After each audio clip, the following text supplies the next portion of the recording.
To my husband, who finally has the family he deserves after wasting years with someone who couldn't give him children." Charles's new wife raised her glass. Guests applauded. The door swung open. 4 children carried a huge birthday cake down the hallway. It read, "Happy 40th, Daddy, from your first 4 kids." Charles choked on his champagne. His ex waved from the doorway. But before we dive into the full story, let me know where you're watching from and what time it is. Now subscribe to the channel and let's get started. "Charles, you look nervous. Are you okay?" Jennifer Thompson touched her husband's arm. She wore a silver dress that sparkled under the chandelier light. Her diamond earrings caught the glow from the candles on the tables. Charles forced a smile. He held a glass of champagne in his right hand. "I am fine, just thinking about how lucky I am." They stood in the entrance hall of the mansion in Highland Park, Dallas. 50 guests filled the rooms around them. Everyone wore expensive clothes. Servers in black uniforms walked between the guests carrying trays of food. Soft music played from hidden speakers. "You deserve all of this," Jennifer said. She kissed his cheek. "You worked so hard to get here." Charles nodded. He was 40 years old today. He wore a black suit that cost $3,000. His shoes were Italian leather. His watch was Swiss. Everything about him looked perfect. But his hands shook slightly when he lifted his champagne glass to his lips. A woman with gray hair approached them. She wore a dark green dress and carried a small purse. "Hello, Mother," Jennifer said. She hugged the woman. "Hello, Jennifer. Hello, Charles." Patricia Moore smiled at her daughter, but her eyes were cold when she looked at Charles.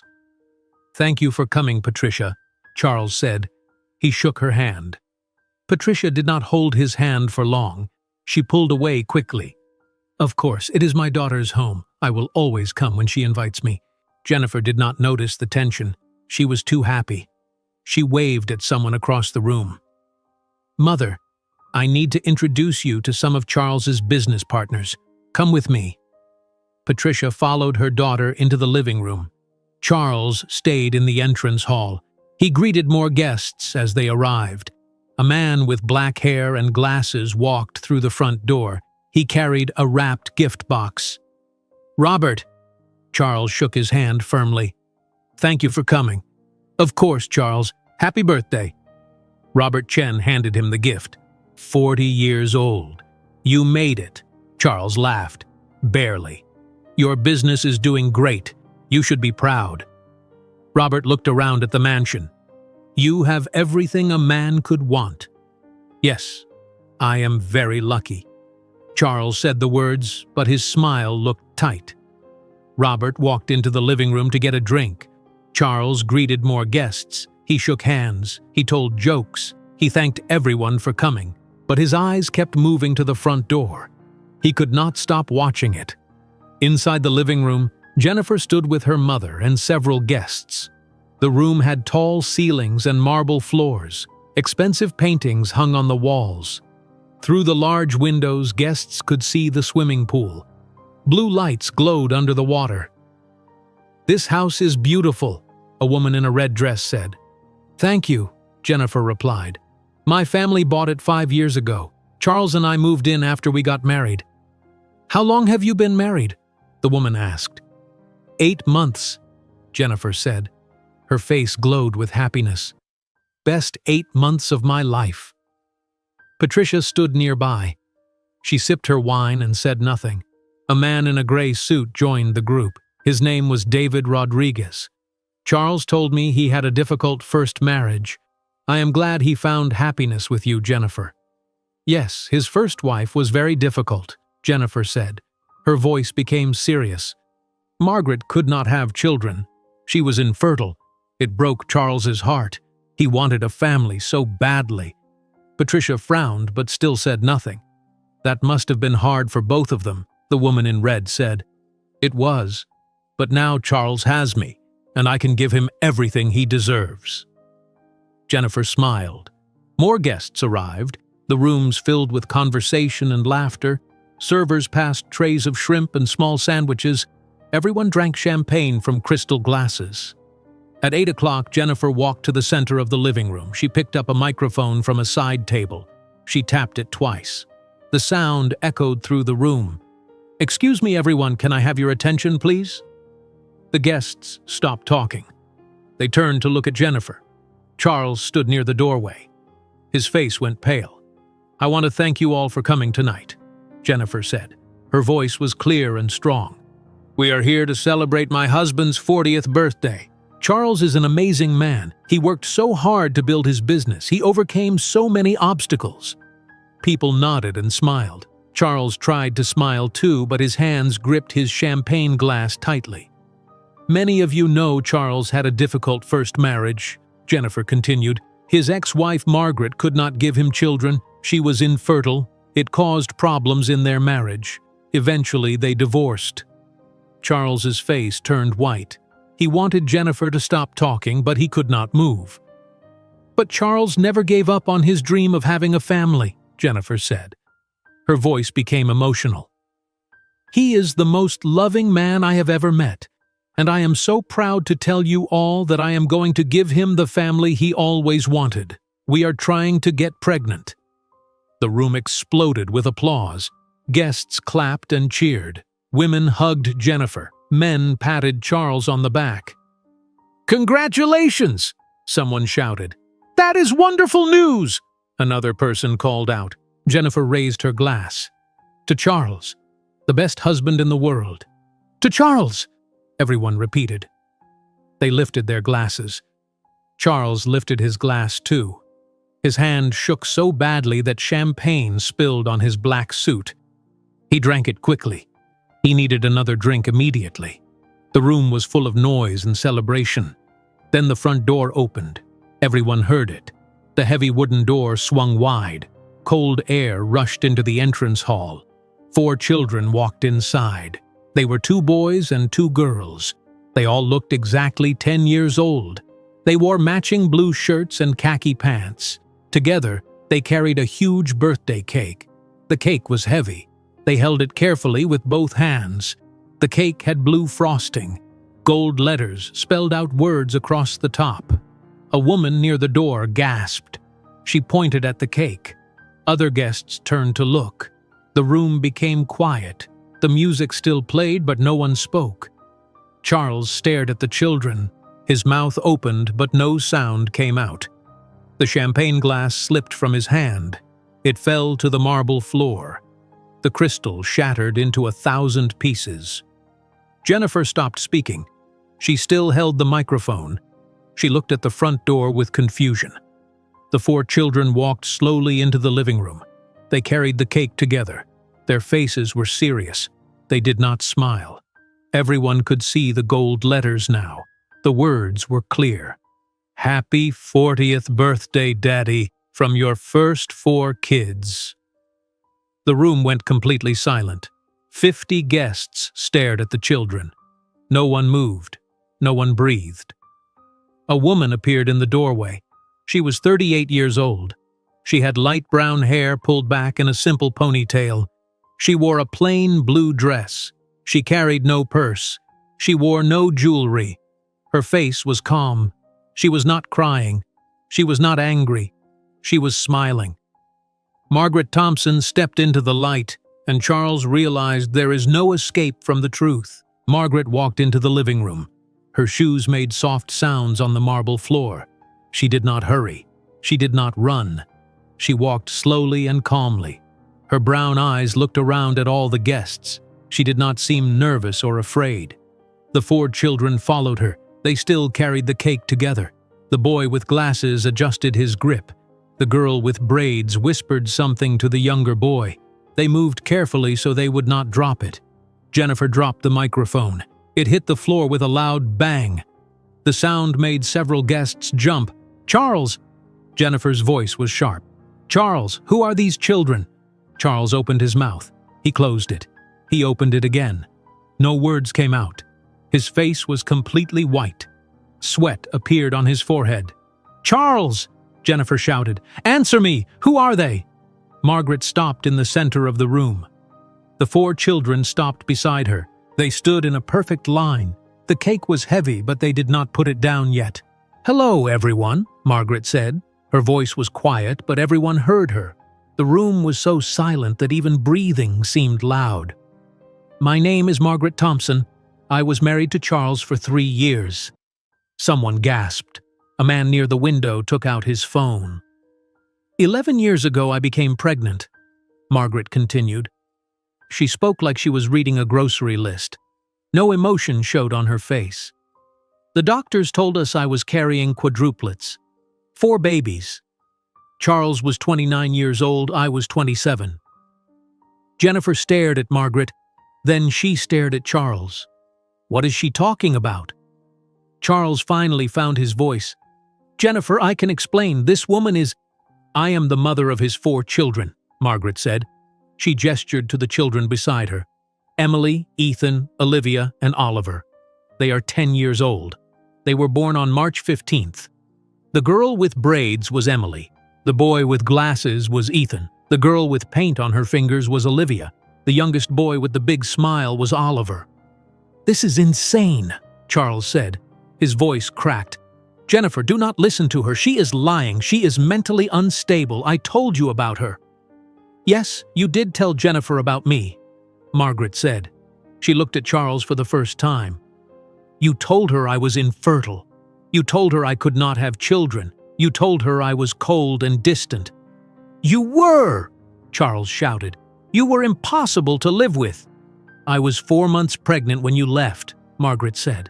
Her voice stayed calm. "It was a Tuesday night. You packed 2 suitcases. You took your laptop and your important files. You said you could not do it. You said 4 babies would ruin your life. You said you were too young to be a father." "That is not true." Charles looked around at the guests. "She is making this up. She is trying to ruin me." Jennifer walked closer to the children. She bent down slightly. She looked at their faces. She looked at their green eyes. She looked at their noses. She looked at the shape of their chins. "Oh my God!" Jennifer whispered. Her hand covered her mouth. Emily looked back at Jennifer. She did not smile. She just watched.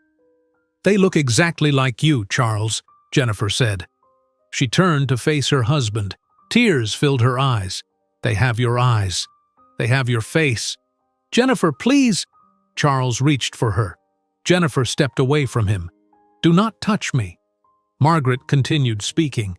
"After Charles left, I tried to call him. He blocked my number. I tried to email him. He blocked my email address. I went to his office. He moved to a different city. I was pregnant and alone." Guests started whispering to each other. A woman in a purple dress took out her phone and started recording. Other people did the same. "I had no family," Margaret said. "My parents died in a car accident when I was 22. I had no siblings. I had some friends, but they could not support me and 4 babies. So I worked. I worked during the day as a nurse at Dallas Presbyterian Hospital. I worked at night cleaning offices in downtown Dallas. On weekends, I delivered food for restaurants." "Why are you doing this?" Charles asked. His voice sounded desperate. "Why now?" "Because my children asked to meet their father," Margaret replied. 1 month ago, I told them the truth about you. I showed them your picture. They asked if they could see you in person. I said yes." Ethan, the boy with glasses, spoke for the first time. His voice was quiet. "We wanted to know what you looked like in real life. Mom only had old photos." Charles stared at the boy. He said nothing. "Children, you can put the cake down now," Margaret said. She pointed to the large dining table. The 4 children walked to the table. Everyone moved out of their way. The children set the cake down carefully. The gold letters sparkled under the chandelier. "Happy 40th birthday, Daddy, from your first 4 kids." Olivia, the girl with paint on her fingers, wiped her hands on her pants. That was heavy. Oliver, the youngest boy, looked around at all the guests. "This is a really big house." Jennifer started crying. Black mascara ran down her face. She looked at Charles with pure hatred. "You told me she was infertile.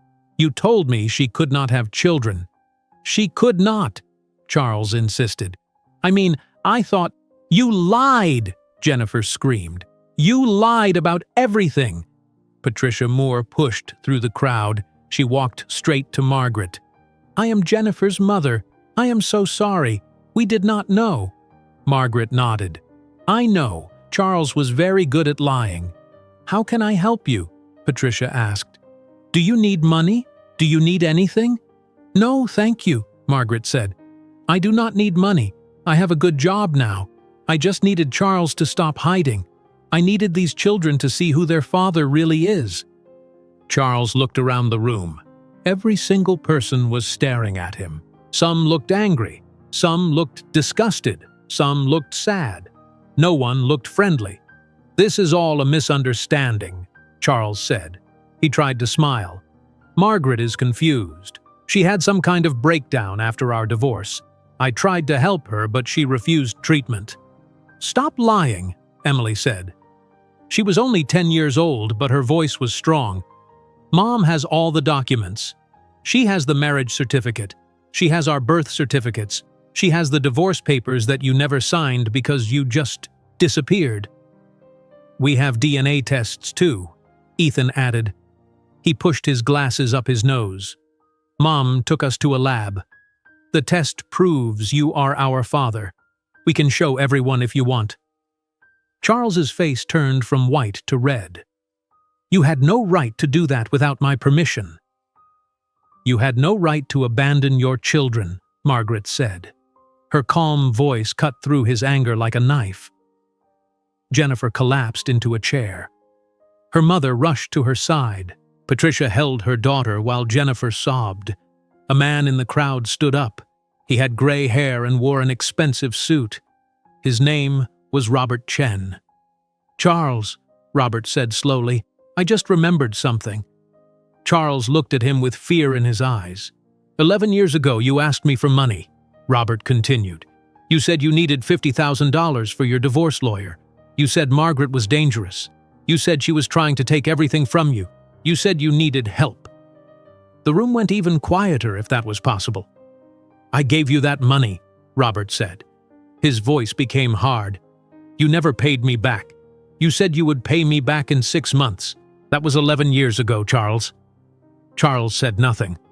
"You used my money to start your new life, didn't you?" Robert asked. "You used it to move to a different city. You used it to hide from your pregnant wife and your 4 unborn children." "Robert, I can explain." "No." Robert shook his head. "I do not want to hear it. Our business partnership is over. I will have my lawyer contact you tomorrow." Robert walked out of the mansion. He did not say goodbye to anyone else. The door slammed behind him. More guests started moving toward the door, but before they left, many of them stopped to speak to Margaret. A woman with short blonde hair shook Margaret's hand. A man in a blue tie bent down and patted Ethan on the shoulder. A young couple gave Margaret their phone numbers. "If you need anything, please call us," the young woman said. "Thank you," Margaret replied. No one spoke to Charles. No one looked at him. He stood alone in the middle of his birthday party while everyone walked past him like he was invisible. Jennifer stood up from her chair. Her face was wet with tears and mascara. She walked to Charles. She pulled the diamond wedding ring off her finger. She threw it at him. It bounced off his chest and fell to the floor. "Get out," Jennifer said. "Jennifer, please, get out of my house right now." "This is my house too." "No, it is not," Patricia interrupted. "This house belongs to my family. You live here because my daughter married you. That marriage is over." Jennifer looked from the children to Charles, and in that moment, her entire world collapsed. Charles took a step toward Jennifer. "I can fix this. Just give me a chance to explain everything." "There is nothing to explain." Jennifer's voice was cold. "I saw your children. I heard the truth. You are a liar." "I was scared back then," Charles said. His voice shook. "I was young. I made a mistake. But I love you, Jennifer.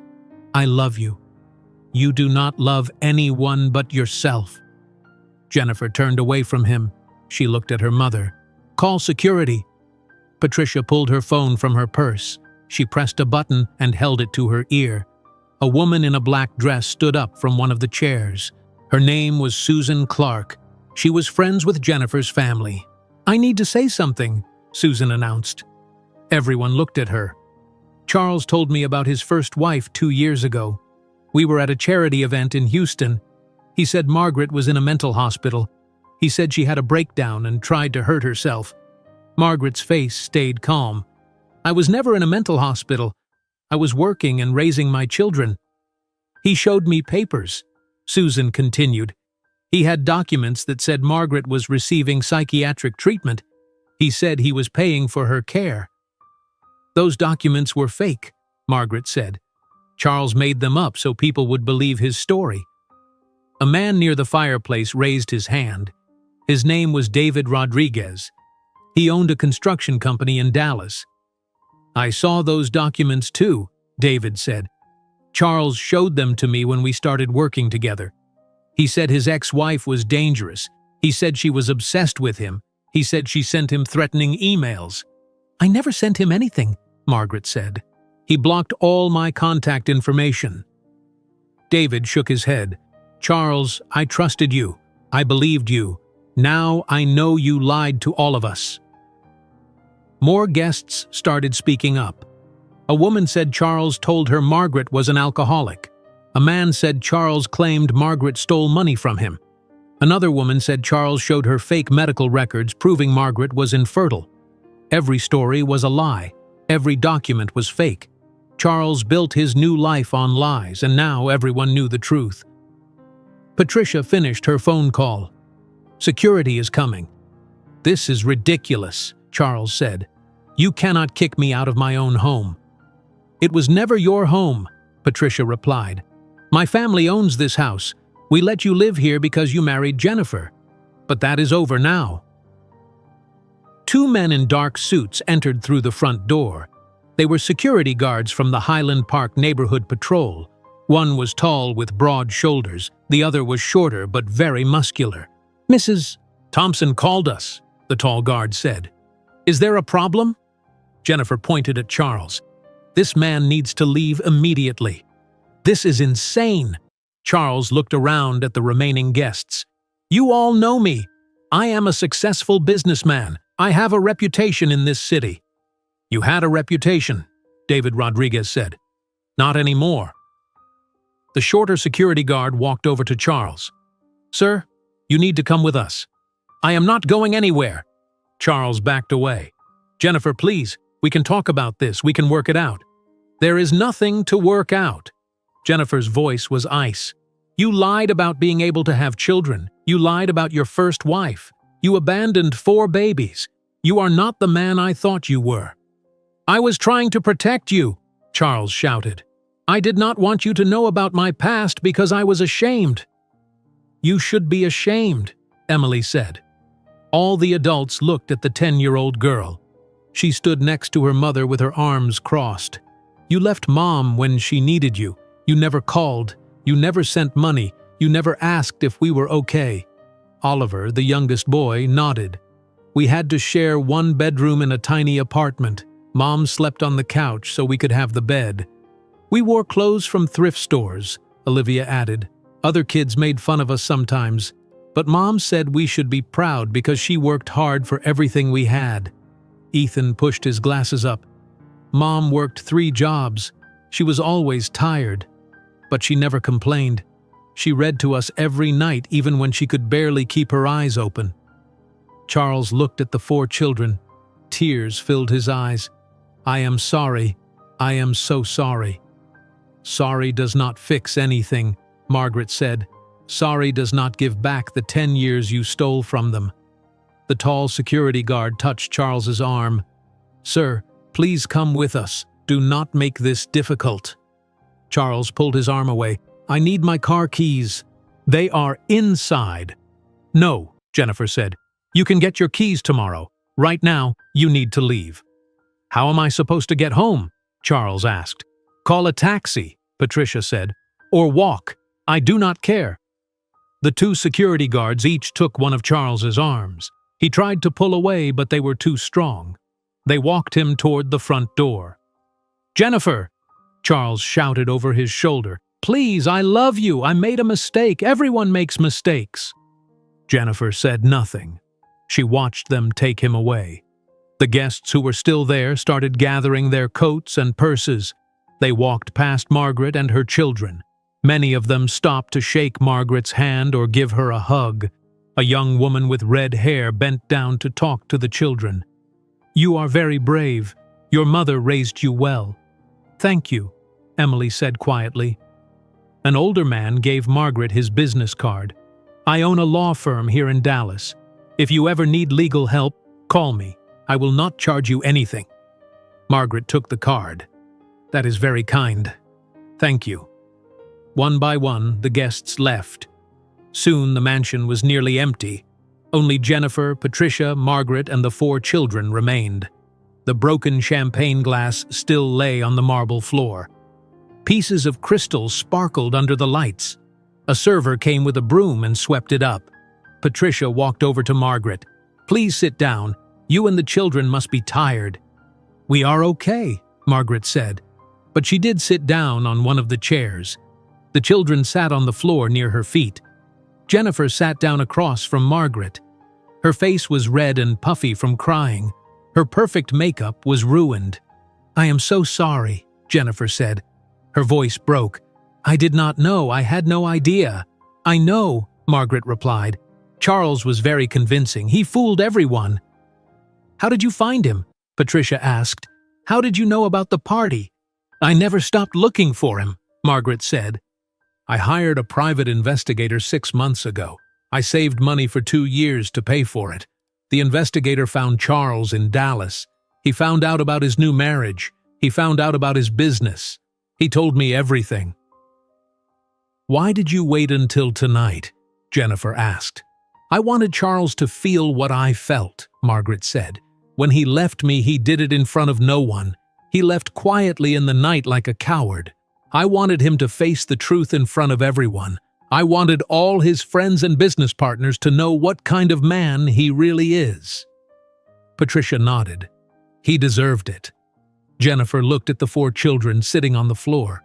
"You have beautiful kids. They are so polite and well-behaved." "Thank you," Margaret said. She touched Emily's hair gently.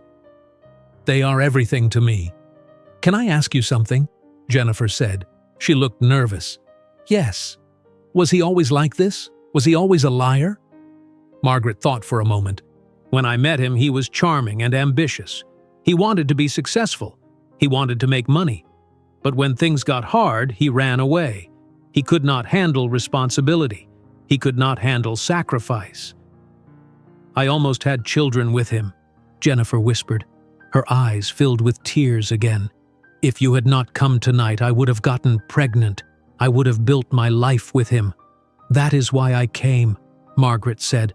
"I did not want revenge. I wanted you to know the truth before it was too late." Jennifer stood up. She walked to the dining room table where the birthday cake still sat. She read the gold letters again. "Happy 40th birthday, Daddy, from your first 4 kids." She picked up a knife. "Can we cut this cake? I think after everything that happened tonight, we could all use something sweet." Oliver grinned. "I love cake." Margaret smiled. It was the first time she had smiled all night. "Yes, let us have some cake." Patricia brought plates and forks from the kitchen. Jennifer cut large slices for everyone. The children ate quietly. They had been so quiet all night, watching everything, listening to everything.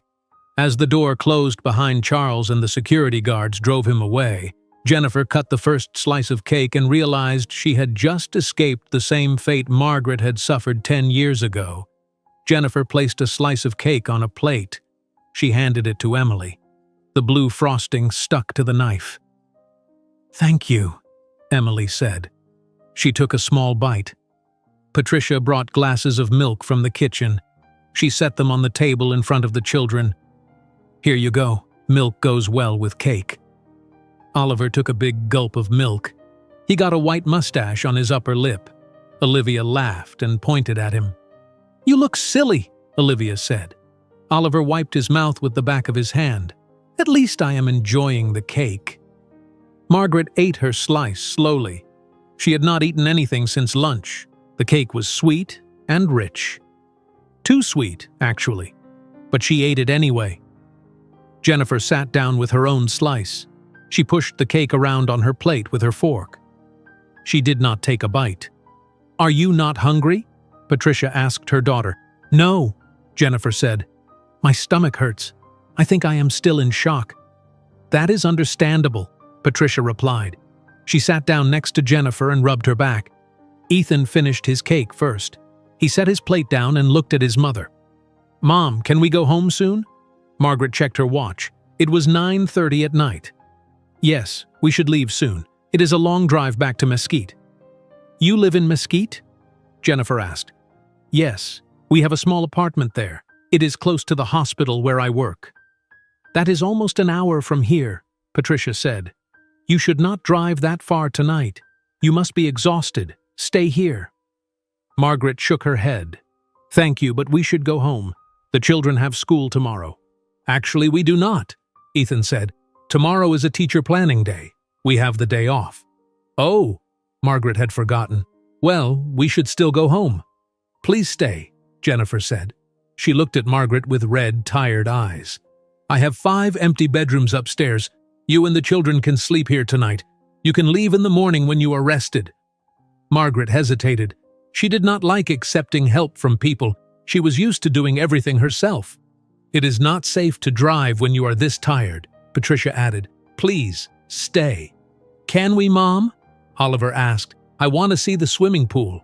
"It is too cold to swim," Margaret said. "I just want to look at it," Oliver replied.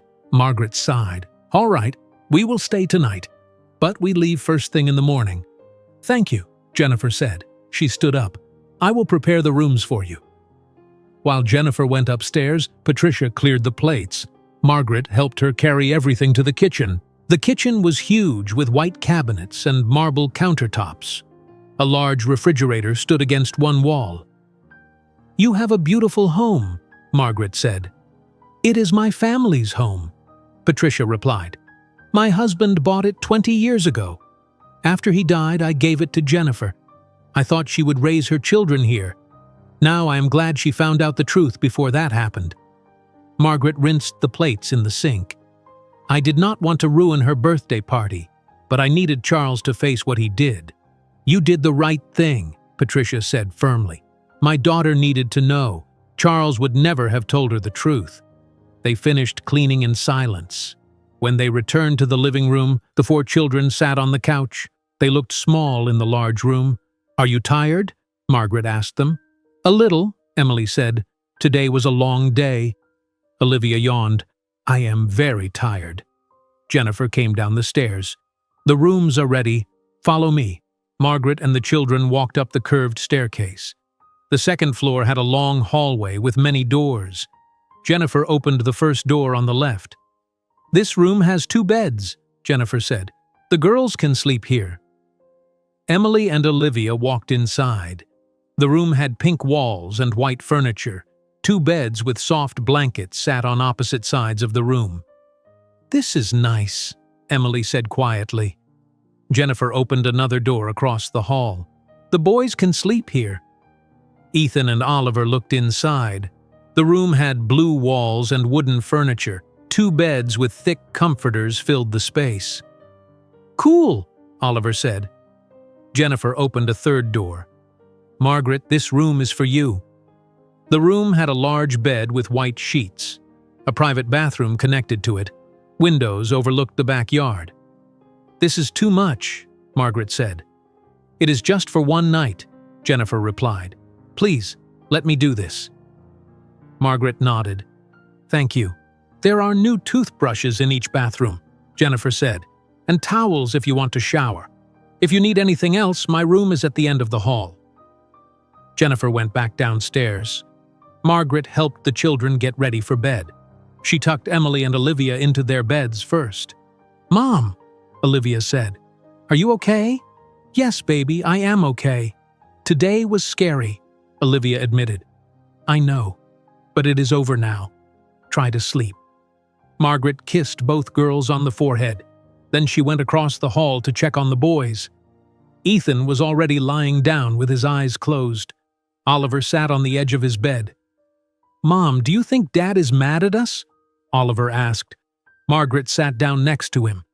"No, he is not mad at you. He is mad at himself. Why did he leave us? Because he was scared, and because he made a bad choice. Do you think we will ever see him again?" Margaret thought carefully before answering. "I do not know. Maybe. But right now, we do not need him. We have each other." Oliver hugged his mother. "I am glad we have you. I am glad I have you too." Margaret kissed the top of his head. "Now go to sleep." She turned off the light and closed the door. She walked to her own room and sat on the bed. The house was quiet now. Through the window, she could see the swimming pool glowing blue in the darkness. Outside in the driveway, Charles sat in his Mercedes. His friend brought him back to get his car. Jennifer allowed it, but said he had to leave immediately. He sat behind the wheel but did not start the engine. He watched the house through the windows. He saw the lights turn off upstairs one by one.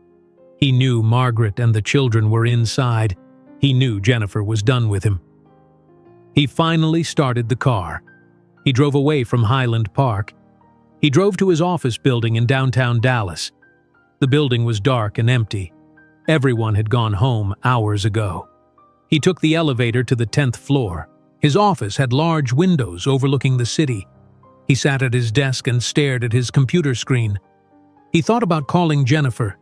He picked up his phone. He found her number.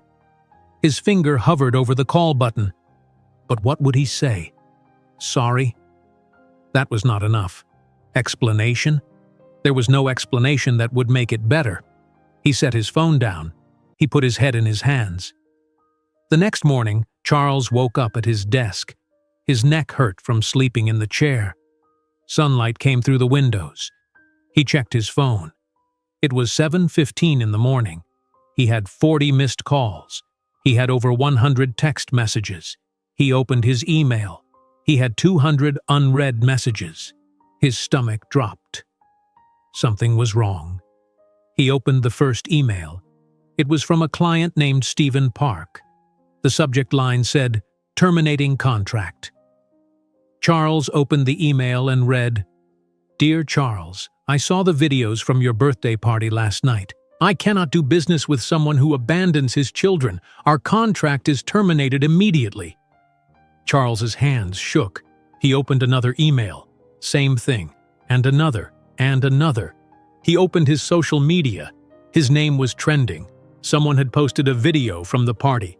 The video showed Margaret walking in with the children. It showed the birthday cake. It showed Charles dropping his glass. The video had 50,000 views. Another video showed Charles denying everything. It showed Margaret telling her story. It showed the children placing the cake on the table. That video had 80,000 views. A third video showed Jennifer throwing her wedding ring at Charles. It showed security escorting him out. That video had 100,000 views. Comments filled the screen. "This man is disgusting. He abandoned his own children. What kind of person does that? I hope he loses everything. That poor woman raised 4 kids alone. She is a hero." Charles felt sick. He ran to the bathroom and threw up. When he came back to his desk, his phone was ringing. It was his secretary, Linda. "Hello?" Charles answered. "Charles, what is going on?" Linda asked. "My phone has been ringing all morning. Clients are calling to cancel. Reporters are calling for comments. What happened last night?" "It is complicated," Charles said. "I saw the videos. Everyone saw the videos." "Charles, did you really abandon 4 children?" Charles said nothing. "I cannot work for you anymore," Linda said. Her voice was sad. "I am sorry. I am quitting." "Linda, wait!" She hung up. Charles sat alone in his office, watching his entire world crumble through the notifications on his phone screen. Charles closed his laptop. He could not look at the videos anymore. He could not read the comments. His phone kept buzzing with more notifications. He turned it off and threw it on the desk. Someone knocked on his office door. Charles looked up. A man in a brown uniform stood in the doorway. He held a clipboard. "Charles Thompson?" the man asked. "Yes." "I have a delivery for you. Sign here." Charles signed the paper. The man handed him a large envelope and left. Charles opened the envelope. Inside were legal documents. He read the first page. His stomach turned cold. Petition for annulment of marriage. Jennifer was filing for divorce. Actually, not divorce. Annulment. She was asking the court to declare that the marriage never legally existed. Charles read through the papers. Jennifer's lawyer listed all the reasons. Charles lied about his past. Charles concealed the existence of 4 children. Charles committed fraud. The marriage was based on false pretenses. Charles picked up his phone and turned it back on. He needed to call a lawyer. He scrolled through his contacts. He found Tom Bradley. Tom was a divorce attorney. Charles had met him at a business conference 2 years ago. The phone rang 4 times before Tom answered. "Hello? Tom, this is Charles Thompson. I need your help. My wife is filing for annulment." There was a pause. "Charles Thompson from Dallas? The real estate developer?" "Yes." Another pause. "I saw the videos. Tom, please, I need a lawyer."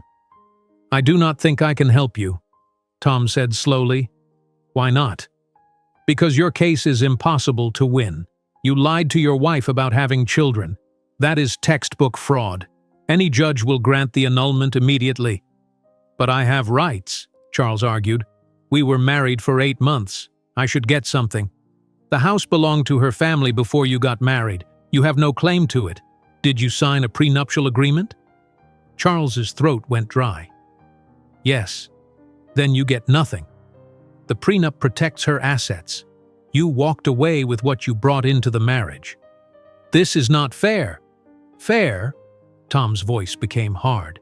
"You abandoned 4 children. You lied to everyone for 11 years, and now you are worried about what is fair? Will you represent me or not?" "No, I will not. Goodbye, Charles." Tom hung up. Charles tried 3 more lawyers. None of them would take his case. One lawyer said he did not want his name associated with Charles. Another said Charles's reputation was too damaged. The third lawyer just laughed and hung up. Meanwhile, at the mansion in Highland Park, Margaret woke up in the guest bedroom. Sunlight came through the windows. The bed was soft and comfortable. She had slept better than she had in months. She got up and walked down the hall. She checked on the children. All 4 were still sleeping. She went downstairs to the kitchen. Jennifer was already there. She sat at the kitchen table with a cup of coffee. Her eyes were red and swollen. She looked like she had not slept at all. "Good morning," Margaret said quietly. "Good morning." Jennifer's voice was rough. "There is coffee if you want some." Margaret poured herself a cup. She sat down across from Jennifer. "Did you sleep?" Margaret asked. "No, I was up all night." Jennifer stared at her coffee. "I filed for annulment this morning. My lawyer delivered the papers to Charles an hour ago." That was fast. "My lawyer said we should move quickly. The longer we wait, the more complicated it gets." Jennifer finally looked up at Margaret. "Can I ask you something?" "Yes. How did you do it? How did you survive raising 4 children alone?" Margaret thought about the question. "I did not have a choice. I had 4 babies who needed me. So I worked. I did whatever I had to do. But you must have been so angry, so hurt." "I was. For a long time, I was very angry. But anger takes energy. I needed all my energy for my children. So I let the anger go." Jennifer wiped her eyes. "I only knew him for 8 months, but I feel so stupid. How did I not see the signs?" "Charles is very good at lying. He convinced himself that his lies were true. That made him more believable." Patricia came into the kitchen. She wore a bathrobe and slippers. "Good morning." "Good morning, Mother." Patricia poured herself coffee. "Did you sleep, Jennifer?" "No. You need to rest." "I will rest later. Right now, I need to think about what comes next." The 4 children came downstairs one by one. Emily came first, then Ethan, then Olivia, then Oliver. Patricia made them breakfast. She cooked scrambled eggs and toast. The children ate quietly at the table. "Thank you for letting us stay here," Emily said to Jennifer. "You are welcome," Jennifer replied. "You can stay as long as you need." "We should go home today," Margaret said. "You have been very kind, but we do not want to impose." "You are not imposing," Patricia said, "but I understand if you need to get back." After breakfast, Margaret and the children gathered their things. They did not have much. They had only brought the cake and the clothes they were wearing. Jennifer walked them to the front door. "Margaret, can I have your phone number? I would like to stay in touch." Margaret gave her the number. Jennifer saved it in her phone. "If you ever need anything, please call me," Jennifer said. "Thank you. And if you need anything, you can call me too." They hugged. It was brief, but genuine. Margaret and the children got into their old car. It was a 15-year-old Honda with rust on the doors. The engine made a loud noise when Margaret started it. They drove away from Highland Park. Margaret drove through downtown Dallas on the way back to Mesquite. She passed Charles's office building. It was a tall glass tower on Main Street. Margaret did not stop. She did not even slow down. She kept her eyes on the road ahead, but Emily looked out the window. "Mom, is that where Dad works?" "Yes." "Do you think he is in there right now?" "Probably." Emily was quiet for a moment. "Do you think he is sad?" "I do not know, baby." "Maybe." "Good," Emily said. "He should be sad. He made you sad for a long time." Margaret reached over and squeezed her daughter's hand. Inside his office, Charles stood at the window. He looked down at the street below. He saw an old Honda drive past. It looked familiar. He leaned closer to the glass. The car had 4 children in the back seat. He could see their shapes through the windows. Margaret. Charles's heart jumped. He grabbed his phone. He ran out of his office. He ran to the elevator and pressed the button over and over. The elevator was too slow. He ran to the stairwell. He ran down 10 flights of stairs. His legs burned. His lungs hurt. He burst through the door into the lobby. He ran outside onto the sidewalk. He looked left and right. The Honda was gone. Charles ran to the corner. He looked down the street. He saw the car stopped at a red light 3 blocks away. He ran as fast as he could. His expensive shoes slapped against the concrete. People on the sidewalk stared at him. "Wait!" he shouted. "Margaret, wait!" The light turned green. The Honda drove away. Charles kept running, but the car was faster. It turned a corner and disappeared. Charles stopped in the middle of the sidewalk. He bent over and put his hands on his knees. He was breathing hard. Sweat dripped down his face. People walked around him. A woman asked if he was okay. He did not answer. He stood up straight. He looked at the empty street where the car had been. They were gone. His children were gone. Margaret was gone.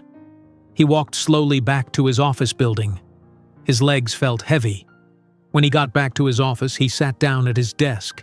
He stared at the wall. His phone buzzed. It was an email from Jennifer's lawyer. The subject line read, "Annulment proceedings, court date set." Charles opened the email. The court date was in 3 weeks. The lawyer wrote that if Charles did not contest the annulment, it would be granted automatically. If he wanted to fight it, he needed to hire a lawyer and file a response within 10 days. Charles had no lawyer. He had no money to hire one. He had no case to fight. He was going to lose everything. He put his head down on his desk. For the first time since he was a child, Charles Thompson cried.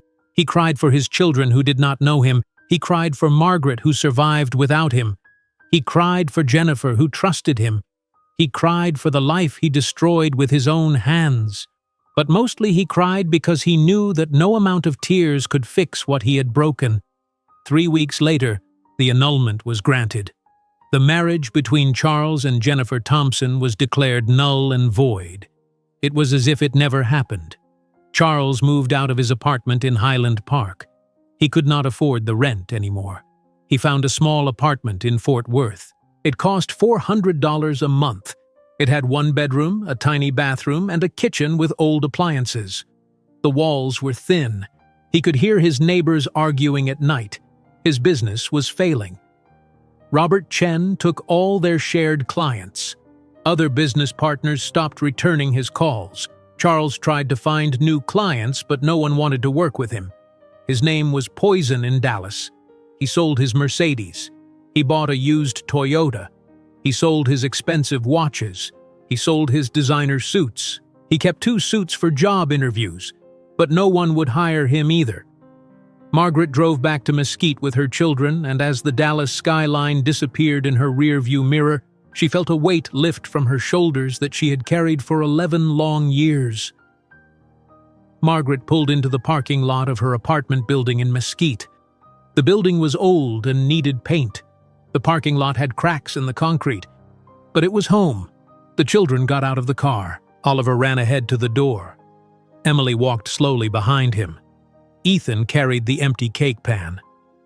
Olivia held her mother's hand. They climbed the stairs to the 2nd floor. Their apartment was at the end of the hall.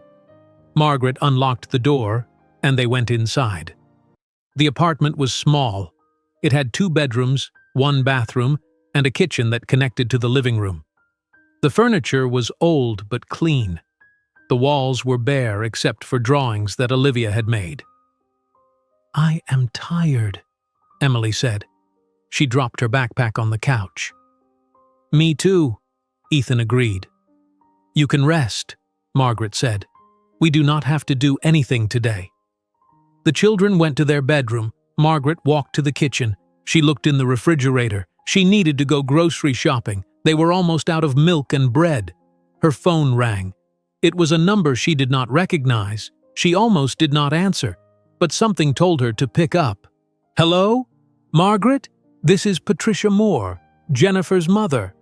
"Oh, hello, Patricia. I hope I am not calling at a bad time." "No, we just got home." "Good. Jennifer wants to talk to you about something. Is it okay if I give her your number?" "Yes, that is fine. Thank you. She will call you soon." Patricia hung up. Margaret set her phone on the counter. She made herself a cup of tea and sat at the small kitchen table. 10 minutes later, her phone rang again. It was Jennifer. "Hello? Margaret, it is Jennifer.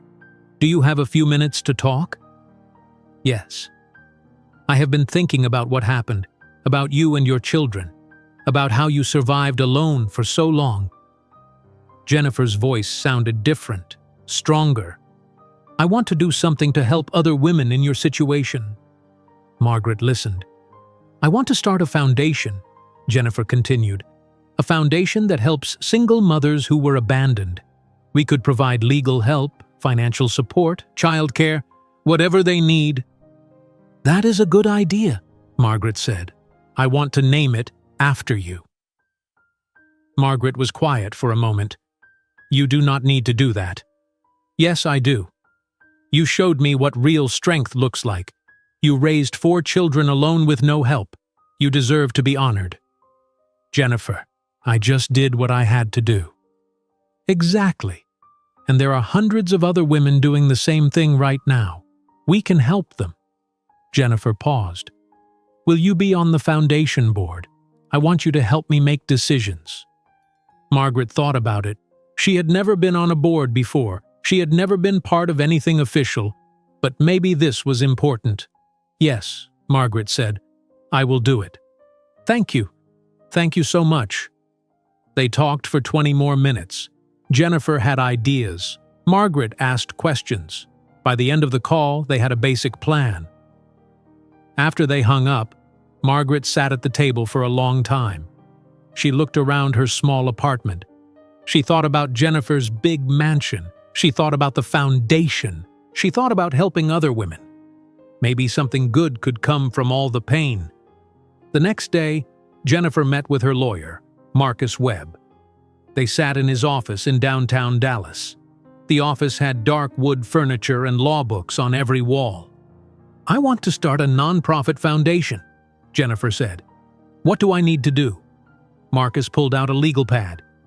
"First, you need to file paperwork with the state of Texas. You need to register as a 501c3 organization with the IRS. You need to create a board of directors. You need to write bylaws. How long does all of that take?" "If we move quickly, about 6 to 8 weeks." "Good. I want to move quickly." Marcus wrote notes on his pad. "What is the foundation's mission?"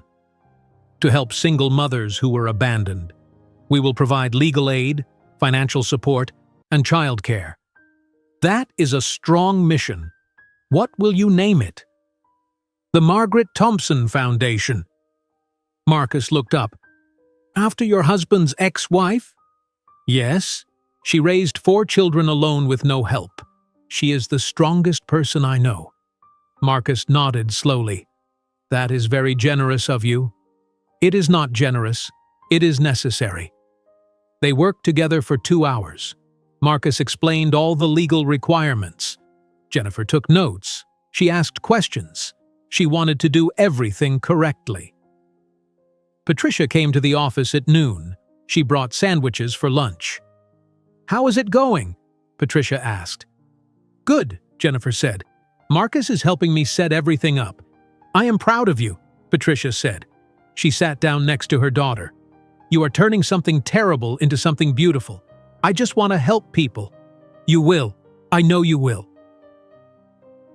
Over the next 3 months, Jennifer worked constantly. She met with financial advisors who helped her set up the foundation's bank accounts. She met with nonprofit organizers who taught her about fundraising. She met with social workers who explained what single mothers needed most. She rented an office space on Commerce Street in downtown Dallas. It was a small office on the 3rd floor of an old building, but it had good light and was close to public transportation. She hired 3 staff members. One was a social worker named Lisa Chen. One was a lawyer named David Martinez. One was an office manager named Karen Williams. They all believed in the mission. Jennifer used her family's money to fund the foundation. She donated $500,000 to start. Her mother donated another $200,000. They helped their first mother 2 weeks after opening. Her name was Rosa Hernandez. She was 32 years old with 3 children. Her husband left her 6 months earlier. She was working 2 jobs but could not afford childcare. The foundation paid for Rosa's childcare for 3 months. They also helped her find a better-paying job. Rosa cried when they told her. "Thank you," Rosa said. "Thank you so much. I did not know what I was going to do." "You do not have to do it alone anymore," Jennifer said. They helped 5 more mothers in the first month, then 10 more in the second month. Word spread quickly. Mothers called asking for help. Churches and community centers told people about the foundation. 3 months after the birthday party, the foundation held its first fundraising event. Jennifer rented a ballroom at the Adolphus Hotel in downtown Dallas. She invited 200 people. Business leaders, lawyers, doctors, and community activists came. Jennifer called Margaret the week before. "The fundraiser is on Saturday night at 7. Can you come?" "I will have to find someone to watch the children." "Bring them," Jennifer said. "I want everyone to meet them." On Saturday evening, Margaret drove from Mesquite to Dallas with all 4 children. They wore the nicest clothes they had. Margaret wore a navy blue dress she bought at a thrift store. The children wore their matching outfits from the birthday party. When they walked into the hotel ballroom, people started clapping. The sound grew louder. Soon everyone in the room was standing and applauding. Margaret stopped. She did not understand why they were clapping. Jennifer walked over and took Margaret's hand. "They are clapping for you." "Why?" "Because you are the reason this foundation exists." Jennifer led Margaret to a table at the front of the room. The children sat with their mother. Patricia sat next to them. Servers brought food. The children ate quietly and watched everything. At 8 o'clock, Jennifer walked to the stage. She took the microphone.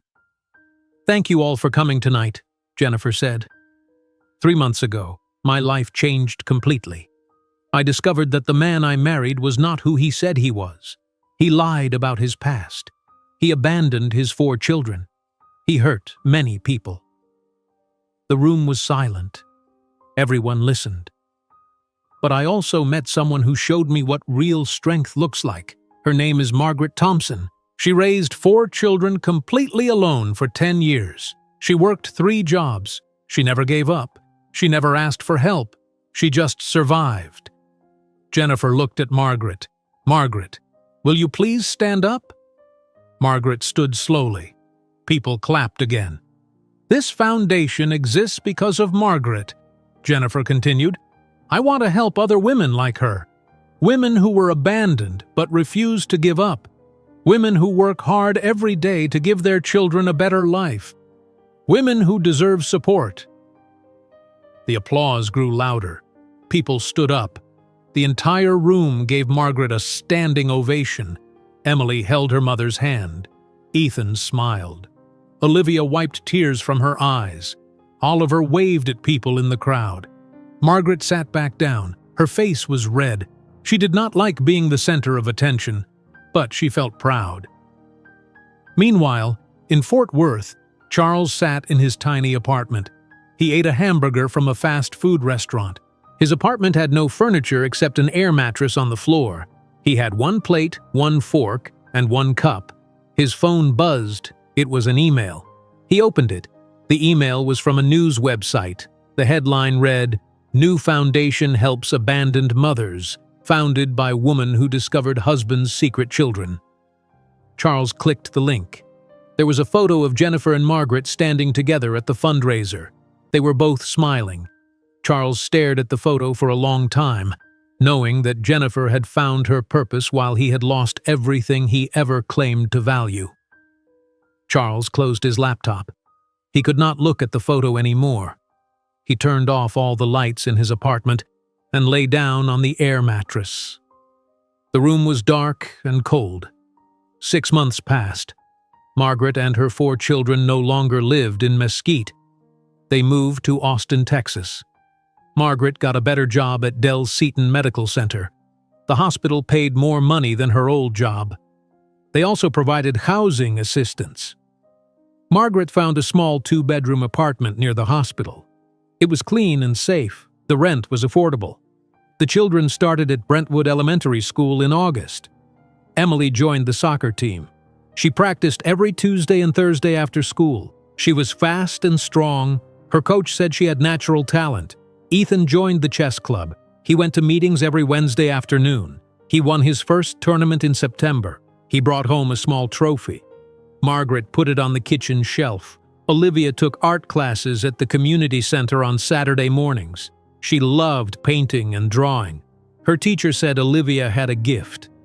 Olivia made a painting of their new apartment and gave it to her mother. Oliver auditioned for the school play. He got the part of the Scarecrow in The Wizard of Oz. He had 10 lines to memorize. He practiced every night before bed. Margaret helped him practice. For the first time in 10 years, Margaret only worked 1 job. She worked at the hospital from 7 in the morning until 4 in the afternoon, Monday through Friday. When she got home, she cooked dinner for her children. They ate together at the kitchen table. After dinner, she helped them with homework. At night, she read to them before bed. Margaret looked different now. She was not as tired. She smiled more. She bought new clothes at Target. She got her hair cut at a salon. The stylist cut it shorter and added layers. Margaret looked younger. On a Thursday afternoon in October, Margaret came home from work. She checked the mailbox in the apartment lobby. There were bills, advertisements, and 1 white envelope with no return address. Margaret recognized the handwriting immediately. It was from Charles. She held the envelope in her hand. She walked upstairs to her apartment. She set her purse down on the kitchen counter. She stared at the envelope. Emily came into the kitchen. She was still wearing her soccer uniform. Her hair was in a messy ponytail. "What is that?" Emily asked. "A letter from your father." Emily frowned. "Are you going to open it?" Margaret thought about it. She could open it. She could read whatever Charles wanted to say. He probably wanted to apologize. He probably wanted to explain. He probably wanted forgiveness. But Margaret did not need his apology. She did not need his explanation. She did not need to forgive him. "No," Margaret said. She walked to the trash can and dropped the envelope inside. "Good," Emily said. Ethan came into the kitchen. "What are we having for dinner?" "Spaghetti," Margaret said. She pulled out a pot and filled it with water. "Can I help?" Oliver asked. He appeared in the doorway. "You can set the table." Oliver got plates and forks from the cabinets. He set them on the table. Olivia came in and folded napkins. The 4 children worked together while Margaret cooked. This was their routine now. This was their life. It was simple and quiet and good. In Dallas, Jennifer's foundation was growing. They helped 50 single mothers in the first 6 months. They provided free legal aid for 12 custody battles. They paid rent for 8 families who were about to be evicted. They provided childcare for 20 mothers so they could work or go to school. Jennifer worked at the foundation office every day. She interviewed mothers who needed help. She listened to their stories. A woman named Teresa had 3 kids and her husband left her for another woman. A woman named Kim worked at a grocery store but could not afford daycare. A woman named Angela was fighting her ex-husband for custody because he claimed she was unfit. Jennifer heard the same story over and over. Men who left, men who lied, men who refused to pay child support, women who worked multiple jobs, women who were exhausted, women who needed help. The foundation helped all of them. Patricia visited the office every Friday. She brought lunch for the staff. She talked to the mothers in the waiting room. She played with their children while they met with the social workers. "You are doing good work here," Patricia told Jennifer one Friday afternoon. "I wish I could do more," Jennifer said. "There are so many women who need help. You are doing what you can. That is enough." Jennifer planned a second fundraising event for November.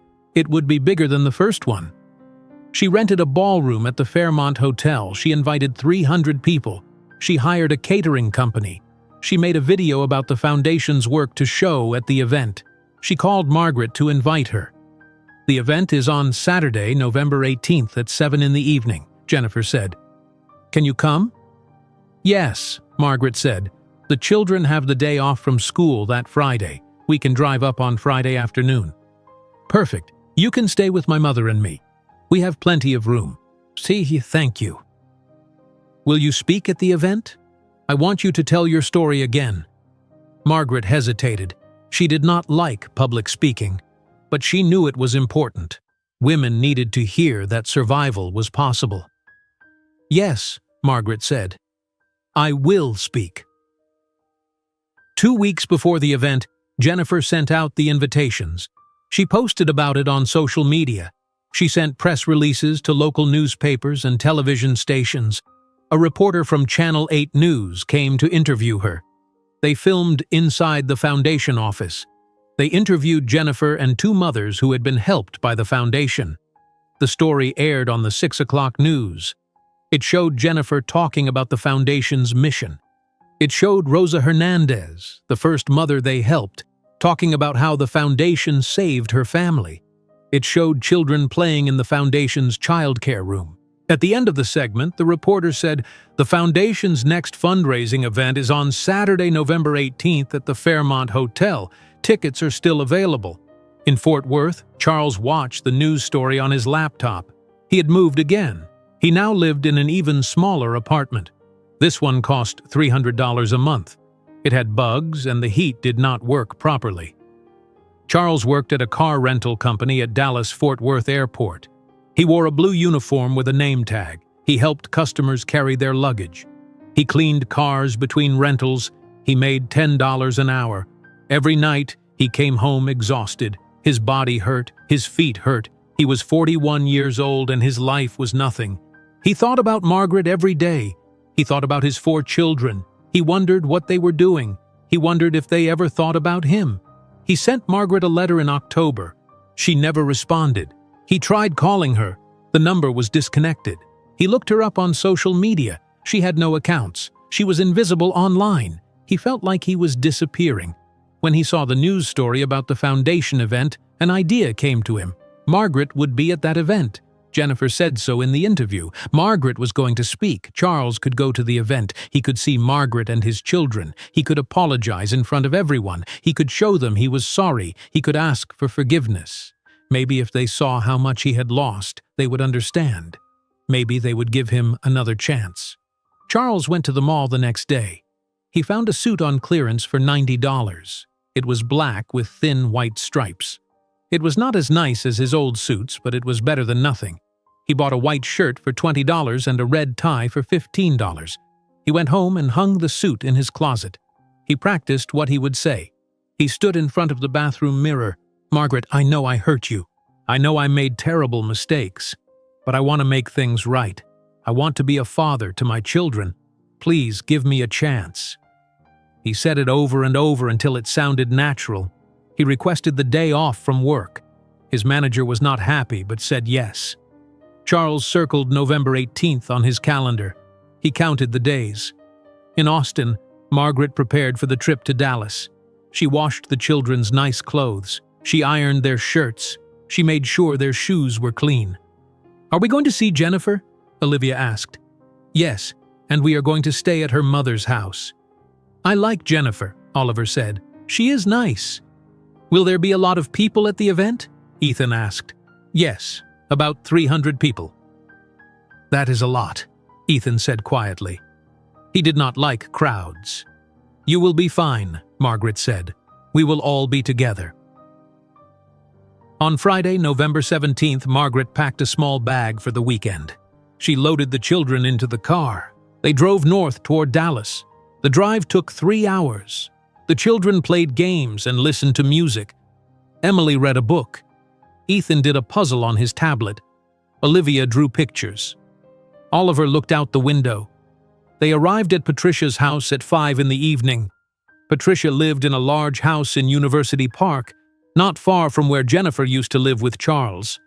Patricia opened the door before they could knock. "Welcome! Come in, come in!" The children walked inside. The house smelled like cookies. "I made chocolate chip cookies," Patricia said. "I hope you are hungry." "I am always hungry," Oliver said. Everyone laughed. Jennifer arrived an hour later. She brought pizza for dinner. They all sat around Patricia's dining room table and ate together. "Tomorrow is going to be wonderful," Jennifer said. "We have almost 300 people confirmed. We raised over $100,000 in ticket sales." "That is amazing," Margaret said. "The foundation is changing lives," Patricia added. "I am so proud of both of you." The children went to bed early. Margaret tucked them in. Tomorrow would be a big day. Charles tried on his suit one more time, convinced that tomorrow he would finally make things right, not knowing he was about to face the hardest truth of all. Charles woke up at 6 in the morning on Saturday. He could not sleep anymore. Today was the day. He would see Margaret, he would see his children, he would apologize, and they would understand. He showered and shaved carefully.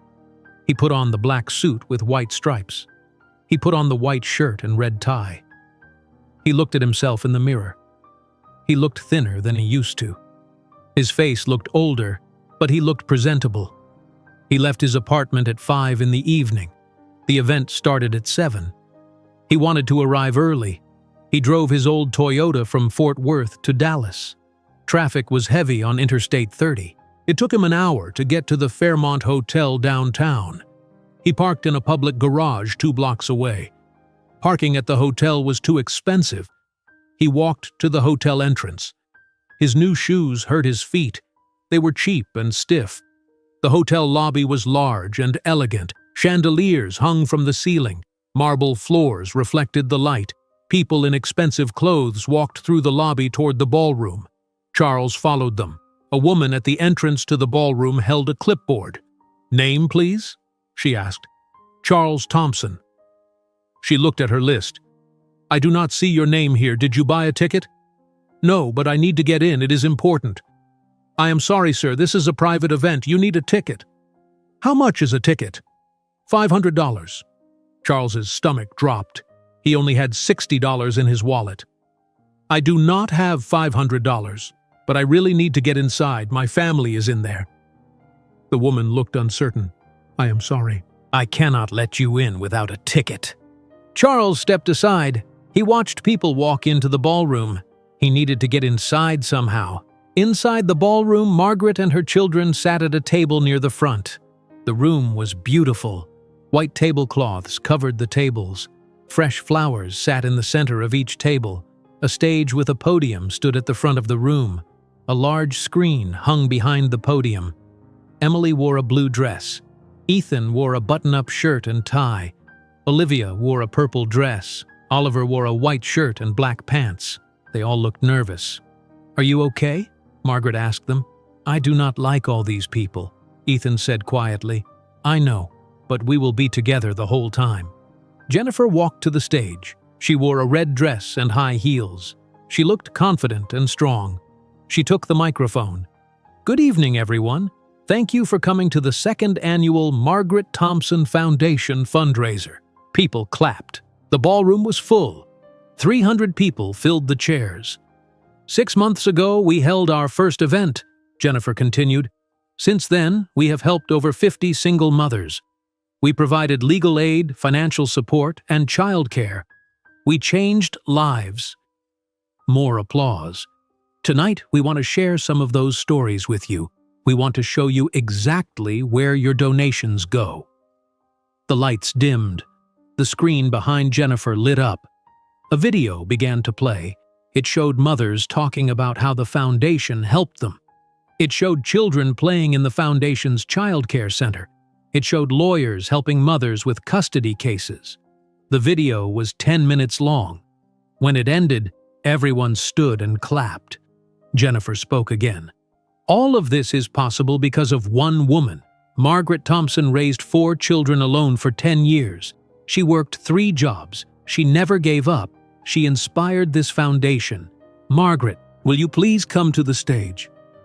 Margaret stood up slowly. She walked to the stage. Her legs felt shaky. She did not like speaking in front of crowds, but she took the microphone from Jennifer. Thank you all for coming, Margaret said. Her voice was quiet. 11 years ago, my husband left me when I was pregnant with quadruplets. I was scared. I did not know how I would survive. The room was completely silent. But I had 4 babies who needed me, so I worked. I worked as a nurse during the day. I cleaned offices at night. I delivered food on weekends. I did whatever I had to do. Margaret looked at her 4 children sitting at the table. They watched her with serious faces. It was hard. There were nights when I cried because I was so tired. There were days when I did not know how I would pay rent. But I kept going, because my children deserved a mother who fought for them. People in the audience wiped their eyes. I am telling you this because there are hundreds of women going through the same thing right now. They are working multiple jobs. They are exhausted. They are scared. But they keep going. This foundation helps them. It gives them legal support. It gives them financial help. It gives them hope. Margaret handed the microphone back to Jennifer. The entire room stood up and clapped. The applause was loud and long. Margaret walked back to her table. Emily hugged her. You did good, Mom. Outside the ballroom, Charles heard the applause. He knew Margaret was inside. He needed to get in. He walked around the hotel looking for another entrance. He found a service door that led to the kitchen. A worker was taking a cigarette break. The door was propped open. Charles slipped inside while the worker was not looking. He walked through the kitchen. Cooks and servers moved quickly. No one noticed him. He found a hallway that led to the ballroom. He walked down the hallway. His heart pounded. He pushed open the door. The ballroom went quiet. Everyone turned to look at him. Charles stood in the doorway. He saw Margaret at a table near the front. He saw his 4 children sitting with her. He saw Jennifer on the stage. Jennifer's face went pale. Charles, I need to talk, Charles said. His voice shook. Please, I need to say something. 2 security guards in dark suits started walking toward him. They were stationed at the back of the room. "Wait," Jennifer said into the microphone. The guards stopped. "Let him talk. I want to hear what he has to say." Charles walked down the center aisle between the tables. Every eye in the room followed him. His cheap shoes squeaked on the floor. His hands trembled. He reached the front of the room. He looked at Margaret. She sat perfectly still. Her face showed no emotion. He looked at his children. Emily frowned. Ethan looked away. Olivia stared at him.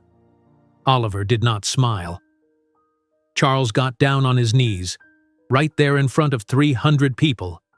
"Margaret," he said. His voice cracked. "I am so sorry. I made terrible mistakes. I was a coward. I ran away when you needed me most." Margaret said nothing. "I was young and stupid and scared," Charles continued. Tears ran down his face. "I thought 4 babies would ruin my life, but I was wrong. I ruined my own life by leaving you." Still, Margaret said nothing. Charles looked at the children. "Emily, Ethan, Olivia, Oliver, you do not know me, but I am your father. I want to be part of your lives. I want to make things right. Please give me a chance." The room was so quiet that people could hear Charles breathing. Margaret stood up. She walked slowly to where Charles was kneeling. She looked down at him. When she spoke, her voice was calm and steady. "You had 11 years to be a father. You chose not to be. I know, but I can change. I can be better." "No," Margaret said. "You cannot ask for forgiveness. Forgiveness is not something you demand, it is something you earn. I will earn it. Just tell me what to do." "There is nothing you can do. My children do not need you anymore. They have everything they need." Charles looked at the 4 children. "Do you want to know me? Do you want me to be your father?" Emily stood up. She walked over to her mother. "No, we do not." Ethan stood up too. "You are not our father. A father is someone who stays. You left." Olivia joined her siblings. "We have Mom. She is all we need." Oliver was the last to stand. "You made Mom cry for years. I do not forgive you."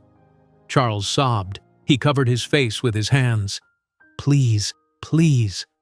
Margaret took her children's hands. "We are leaving now." She walked toward the exit. The 4 children walked with her. They held hands in a line. Charles stayed on his knees. "Margaret, wait, please!" But Margaret did not turn around. She did not look back. She walked out of the ballroom with her children. The door closed behind them. Jennifer walked to the microphone. "Security, please escort Mr. Thompson out of the building." The 2 guards came forward. They helped Charles to his feet. Charles did not fight them. He let them guide him to the exit. As they walked him through the lobby, he looked over his shoulder. Through the ballroom doors, he could see people returning to their seats. He could see Jennifer talking to Patricia. He could see life going on without him. The guards walked him outside. They stood with him until he left the hotel property. Charles walked to his car in the parking garage. He sat behind the wheel for a long time. He did not start the engine. He just sat there in the dark. Margaret and her children stood outside the hotel. Patricia and Jennifer came out to join them. "Are you okay?" Jennifer asked. "Yes," Margaret said. "We are fine." "I am sorry he came. I did not know he would do that." "It is not your fault." Margaret looked at her children. "Are you okay?" They all nodded. "Can we go back to Ms. Patricia's house?"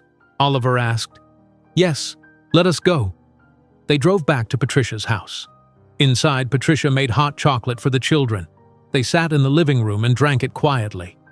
"I am proud of you," Margaret said to her children. "You were very brave tonight." "He is not our dad," Emily said. "He is just a man who left us." "That is right," Margaret agreed. Later that night, after the children went to bed, Margaret sat with Jennifer and Patricia in the kitchen. "How much did we raise tonight?" Margaret asked. $250,000, Jennifer said. "Even with Charles showing up, the event was a success. That will help a lot of families."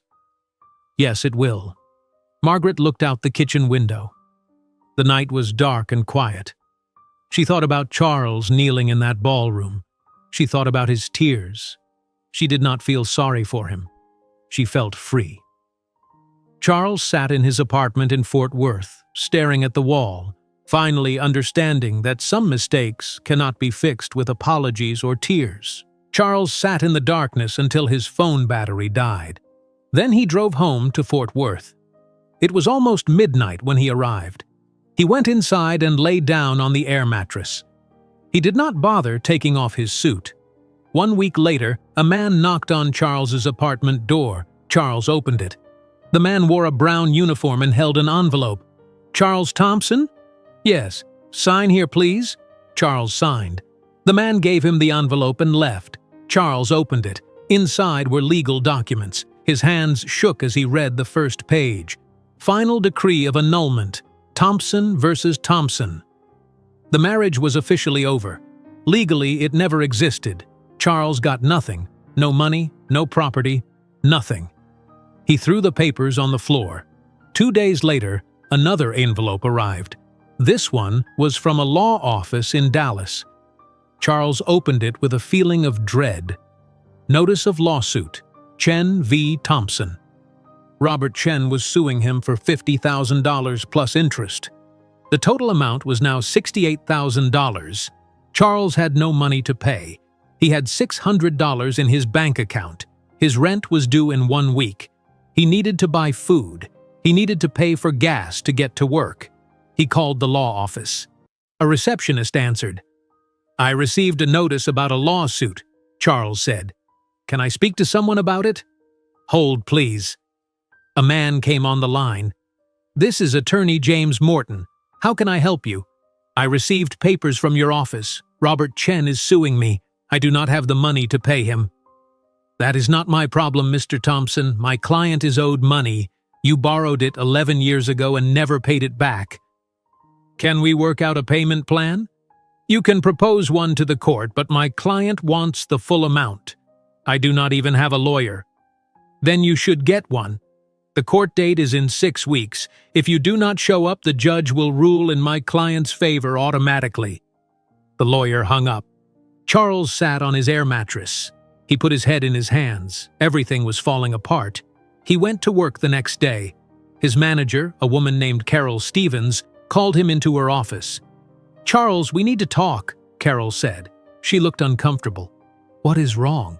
"Some customers have been complaining. They said you were rude to them." "I was not rude, I was just tired. And you showed up late 3 times last week." "The bus was late.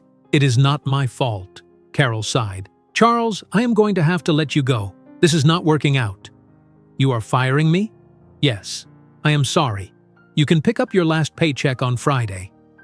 Charles left the office. He walked through the airport parking lot in his uniform. People rushed past him with their suitcases. Nobody looked at him. He sat in his car for a long time. He had no job. He had no money. He was being sued. His life was completely destroyed.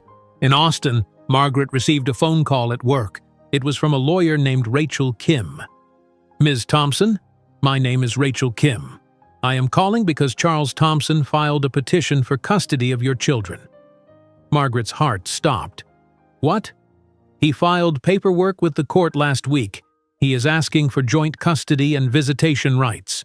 He cannot do that. He abandoned them for 11 years. I know. That is why I wanted to call you. I am a family law attorney in Dallas. I heard about your story through the foundation. I want to represent you. I will not charge you anything." "Are you sure?" "Yes. Charles has no case. No judge will give him custody. He abandoned his children. He paid no child support. He had no contact with them. The court will deny his petition immediately." "What do I need to do?"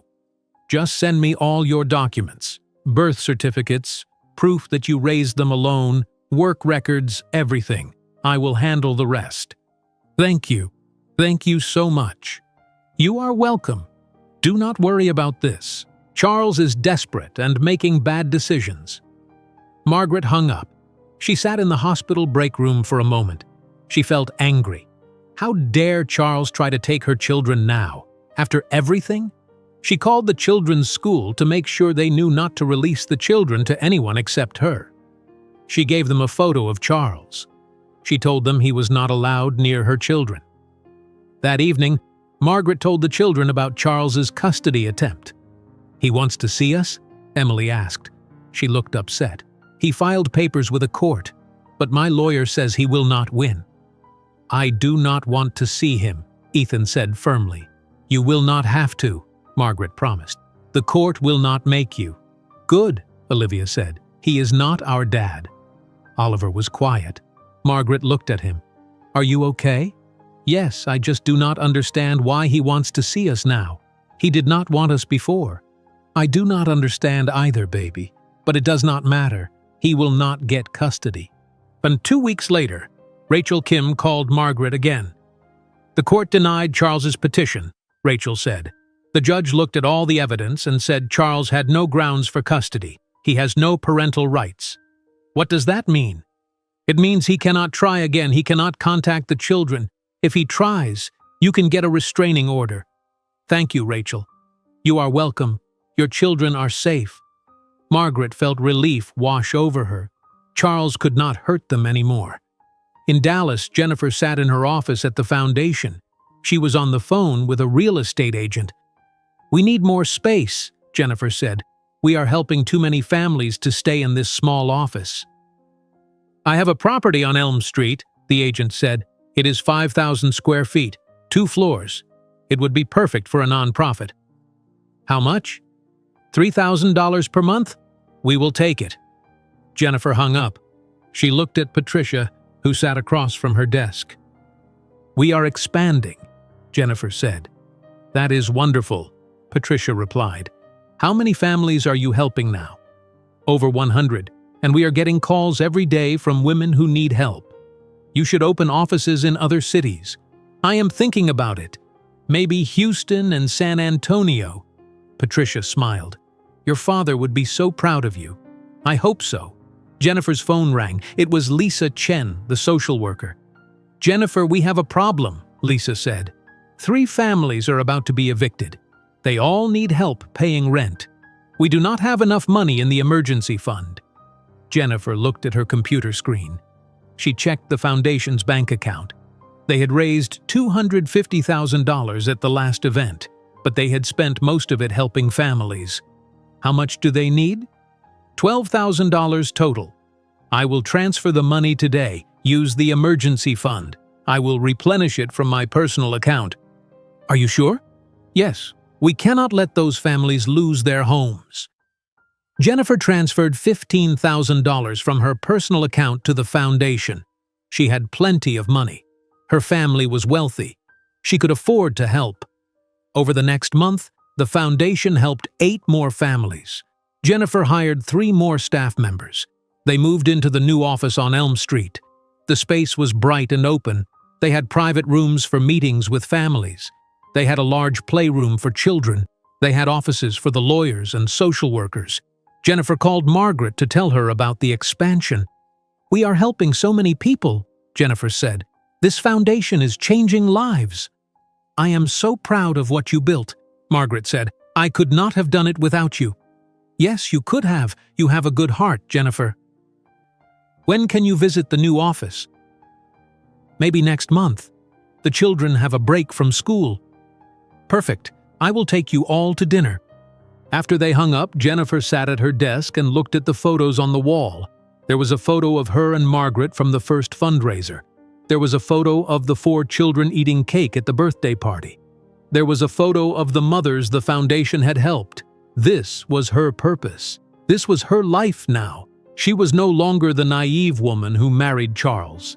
She was stronger. She was wiser. She was doing good in the world. Charles sat in a lawyer's office in Fort Worth. The lawyer's name was Tom Bradley. His office was small and plain. He was the only lawyer who agreed to meet with Charles. "I cannot pay you much," Charles said. "How much can you pay?" Tom asked. "Maybe $500. Tom shook his head. "That is not enough for what you need. Robert Chen is suing you for $68,000. You need someone to negotiate a settlement or represent you in court. That takes time and work." What should I do? Declare bankruptcy. It is your only option. What happens if I declare bankruptcy? Your debts get wiped out, but your credit will be destroyed. You will not be able to get loans or credit cards for years. Charles felt sick. Fine, I will do it. I can file the paperwork for $2,000. I do not have $2,000. Then you need to figure something out. I am sorry, Mr. Thompson. I cannot help you for free. Charles left the office. He walked to his car. He had no job. He had no money. He had no hope. He drove to a pawn shop. He went inside and took off his watch. It was the only expensive thing he had left. He bought it 5 years ago for $8,000. How much for this? Charles asked the man behind the counter. The man examined it. $300. It is worth $8,000. Not to me, $300. Take it or leave it. Charles took it. He used the money to pay his rent. He had $50 left for food.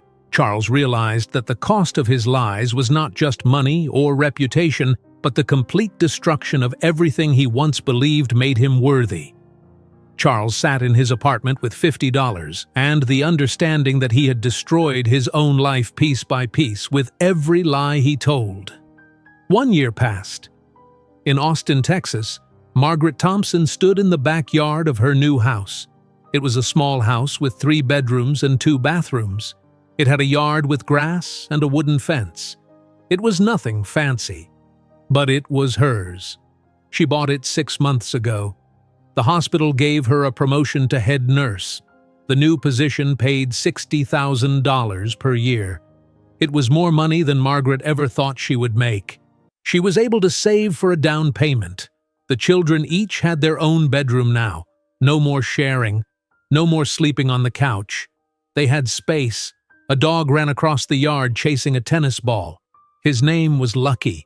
They adopted him from the animal shelter in July. He was a mixed breed with brown and white fur. The children loved him. It was Saturday afternoon in late November. The weather was mild and sunny. Margaret sat in a lawn chair watching her children play. Emily was 11 years old now. She wore her soccer uniform. Her team had a game earlier that morning. They won 4-2. Emily scored 3 goals. The coach named her team captain last month. Margaret had never seen her daughter so confident. Ethan sat under a tree reading a book. He won a chess tournament 3 weeks ago. He brought home a trophy almost as tall as he was. Margaret put it on the mantel in the living room. Ethan said he wanted to join the state chess team next year. Olivia painted at a small easel Margaret set up on the patio. She was working on a painting of Lucky. Her art teacher submitted 3 of Olivia's paintings to a local gallery. The gallery displayed them for 2 weeks. 12 people came to see them. Olivia smiled the entire time. Oliver practiced his lines for the school play. He got the lead role in the 5th grade production of Charlotte's Web. He played Wilbur the pig. The play was next Friday. Margaret already bought tickets for everyone. A man came out the back door carrying 2 glasses of lemonade. His name was Daniel Foster. He was 39 years old. He taught science at Brentwood Middle School. Margaret met him 4 months ago at a parent-teacher conference. Emily was in his science class. Daniel said Emily was one of his best students. He asked Margaret if she wanted to have coffee sometime. She said yes. They had been dating for 3 months now. Daniel was kind and patient. He did not try to replace the children's father. He just spent time with them. He helped Oliver practice his lines. He played chess with Ethan. He looked at Olivia's paintings and asked questions. He went to Emily's soccer games and cheered. The children liked him. That was enough for Margaret. "Thank you," Margaret said. She took the glass of lemonade. "You are welcome." Daniel sat in the chair next to her. "This is nice. Your family is beautiful." "Thank you. Have you thought about what I asked?" Last week, Daniel asked Margaret if she wanted to take a trip together, just the 2 of them. His sister could watch the children for a weekend. "I have," Margaret said, "but I'm not ready to leave them yet." "I understand. There is no rush." They sat together in comfortable silence. Lucky brought the tennis ball to Oliver. Oliver threw it across the yard. Lucky ran after it. Margaret closed her eyes. The sun was warm on her face. She felt peaceful. For 10 years she worked constantly. She was always tired. She was always worried. But now she could rest. She could breathe. Her phone buzzed. It was a text from Jennifer. "How is Austin? Miss you. Come visit soon." Margaret smiled. She texted back, "Everything is good. We'll visit next month." In Dallas, Jennifer sat in her office at the foundation's main building on Elm Street. The foundation now had 4 locations, one in Dallas, one in Houston, one in San Antonio, and one in Austin. They employed 20 staff members. They helped over 300 single mothers in the past year. Jennifer was featured in Texas Monthly magazine last month. The article was titled, "From Heartbreak to Hope: How Jennifer Moore Built a Foundation That Changes Lives." The reporter interviewed Jennifer about Charles and the birthday party. Jennifer told the truth. She said she was naive. She said she ignored warning signs. She said Margaret saved her from making a terrible mistake. The article included photos of Jennifer at the foundation office. It included photos of mothers and children the foundation helped. It included a photo of Margaret and her 4 children. After the article came out, donations increased. People from all over Texas sent money. Some sent $10. Some sent $10,000. The foundation raised $500,000 in 1 month. Patricia walked into Jennifer's office. She carried 2 cups of coffee. "Here you go," Patricia said. She set a cup on Jennifer's desk. "Thank you, Mother. How many appointments do you have today?" 6. All new families who need help." Patricia sat down. "You work too hard." "I like working hard. This work matters." "I know, but you need to take care of yourself too." Jennifer smiled. "I am fine, I promise." Patricia looked at her daughter with pride. Jennifer was 30 years old now. She was not the same person who married Charles. That Jennifer was innocent and trusting. This Jennifer was strong and wise. This Jennifer knew how to recognize lies. This Jennifer used her pain to help others. "Have you heard from Charles?" Patricia asked. "No. Why would I?" "I heard he is still in Fort Worth. Someone told me he works at the airport." "I do not care where he is or what he does," Jennifer said. "That part of my life is over." And it was true. Jennifer never thought about Charles anymore. When his name came up, she felt nothing. No anger, no sadness, nothing. She had moved on completely. In Fort Worth, Charles Thompson woke up in his apartment. It was 5 in the morning. His alarm clock buzzed loudly. He hit the button to turn it off. He got out of bed. The apartment was cold. The heater barely worked. He put on his work uniform, blue pants and a blue shirt with a name tag that said Chuck. He did not want customers to know his real name. He did not want anyone to recognize him. He worked at Enterprise Rent-A-Car at Dallas-Fort Worth International Airport. He helped customers with their luggage. He cleaned cars. He checked people in and out. He made $12 per hour now. They gave him a raise after 6 months. He worked 8 hours per day, 5 days per week. He made about $1,900 per month before taxes. After taxes, he took home about $1,500. His rent was $350. His utilities were $100. His bus pass was $70. That left about $1,000 for food and everything else. He had no car anymore. He sold the Toyota to pay off debt. He took the bus to work. It took an hour and 15 minutes each way. He left his apartment at 6 in the morning and got home at 6 in the evening. He had no friends. His family stopped talking to him. His brother sent him one email last year. It said, "You are dead to me. Never contact us again." Charles ate breakfast alone, a bowl of cereal with milk. He put on his jacket and walked to the bus stop. It was dark outside. The bus came 10 minutes late. Charles got on and found a seat in the back. He closed his eyes during the ride. When he arrived at the airport, he clocked in. His manager gave him his assignments for the day. He would be cleaning cars in the garage. Charles spent 8 hours wiping down cars, vacuuming floors, and checking fluid levels. His back hurt. His feet hurt. His hands were rough and dry. At lunch, he ate a sandwich he brought from home. He sat alone in the break room. A co-worker named Mike came in. Mike was 24 years old. He was friendly and always smiling.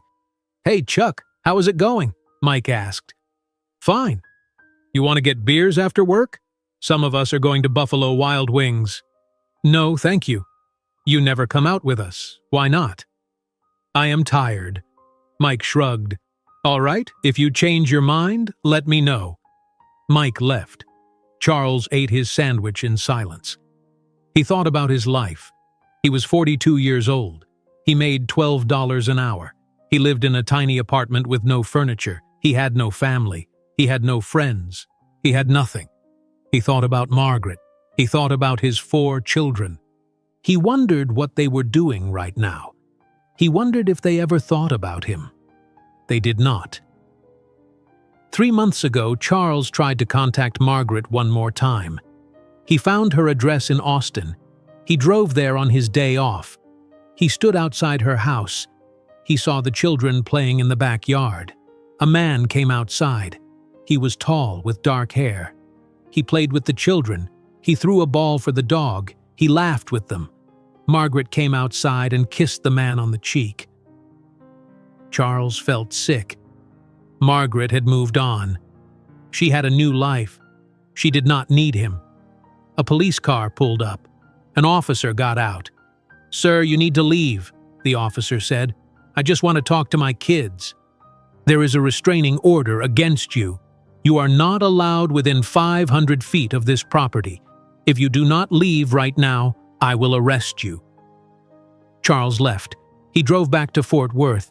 He never went back. At 6 in the evening, Charles clocked out. He took the bus home. He stopped at a convenience store and bought a frozen dinner. He heated it in his microwave and ate it alone. He turned on the television. The news was on. A story came on about Jennifer's foundation. The reporter said the foundation helped over 300 families in 1 year. The reporter showed footage of Jennifer cutting a ribbon at the new Houston office. Charles turned off the television. He lay down on his air mattress. He stared at the ceiling. This was his life now. This was what he deserved. Back in Austin, the sun was setting. The sky turned orange and pink. Margaret called the children inside for dinner. Daniel helped her set the table. They made spaghetti and salad. Everyone sat down together. Lucky lay on the floor under the table, hoping for dropped food. "How was your game, Emily?" Daniel asked. "We won. I scored 3 goals." "That is amazing. My coach said I might get a scholarship to play soccer in high school," Emily said. She looked at her mother. "Is that true?" "Maybe," Margaret said. "If you keep working hard." "I will." After dinner, the children did their homework. Margaret and Daniel washed the dishes. When everything was clean, they all sat in the living room and watched a movie together. At 9 o'clock, Margaret told the children it was bedtime. They brushed their teeth and put on their pajamas. Margaret tucked each one in and kissed them good night. She walked back to the living room. Daniel was still there. "Thank you for today," Margaret said. "You do not need to thank me. I like being here. The children like having you here too." Daniel smiled. "That means a lot." After Daniel left, Margaret walked through her house. She checked on the children one more time. They were all asleep. She went to her own bedroom. She looked at the photo on her nightstand. It was a picture of all 5 of them at the park. They were all smiling. Margaret changed into her pajamas and got into bed. Her bed was comfortable. Her room was quiet. She felt safe. She thought about the birthday party 1 year ago. She remembered walking through that door with her children and the cake. She remembered Charles's face when he saw them. She remembered telling the truth in front of everyone. It was the hardest thing she ever did, but it was the right thing. Her children knew the truth now. They were not ashamed. They knew their father abandoned them, but they also knew their mother fought for them every single day. That was what mattered. Margaret closed her eyes and fell asleep, knowing that she built a life on truth and love. and that was a foundation strong enough to last forever. If you enjoyed today's video, I'm sure you'll love the next one. Don't waste time. Just click on the screen